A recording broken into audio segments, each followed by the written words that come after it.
বঙ্গ রাজনীতির দামাল ছেলে যিনি কিনা নিজেকে বাংলার বাঘ বলে অভিহিত করেন, কিন্তু 2024 লোকসভা নির্বাচনে সেই বাংলার বাঘ আহত হলেন, একেবারে মুখ থুবড়ে পড়লেন। ঠিক ধরেছেন, আমি বাংলার বাঘ অর্থাৎ দিলীপ ঘোষের কথা বলছি। যে দিলীপ ঘোষ কিনা এবার লোকসভা নির্বাচনে বর্ধমান দুর্গাপুর থেকে বিজেপি প্রার্থী হয়েছিলেন, কিন্তু সেখানে তার হার হলো।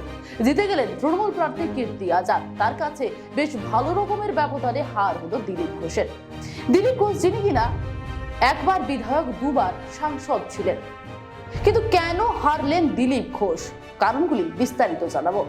প্রথমত, রাজনৈতিক কারবারিরা মনে করছেন গড় পরিবর্তন একটা বিশাল বড় ফ্যাক্টর হয়ে দাঁড়িয়েছে দিলীপ ঘোষের কাছে। যে দিলীপ ঘোষ মেদিনীপুরের মাটি শক্ত করেছিলেন ধীরে ধীরে, সেই মেদিনীপুর থেকে সরিয়ে দেওয়া, তাকে বর্ধমান দুর্গাপুরের প্রার্থী করা একটা বড় হারের কারণ।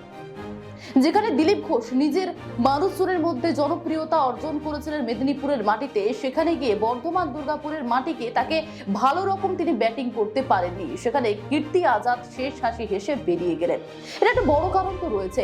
এর পাশাপাশি যদি নজর রাখা যায়, সকলে যেটা বলছে এবং দিলীপ ঘোষ খোদ নিজে বলছেন, বুথ স্তরের কর্মীদের ঠিক মতন সংগঠন নেই। কারণ 2019-এর যে লোকসভা নির্বাচনে দিলীপ ঘোষ তখন ছিলেন রাজ্য সভাপতি। সেই সময় 18টি সিট জিতেছিল বিজেপি। সেই 2024-এ আমরা দেখলাম দাঁড়িয়েছে 18 থেকে নেমে 12টিতে। এখানে দায় কার? দিলীপ ঘোষের হারের পিছনে তথা বিজেপির এই যে এত খারাপ পারফরমেন্স, সেই পিছনে দায় কার? শুভেন্দু নাকি সুকান্ত? তার উত্তরে দিলীপ ঘোষ বলেছেন এই দায় সকলকে নিতে হবে।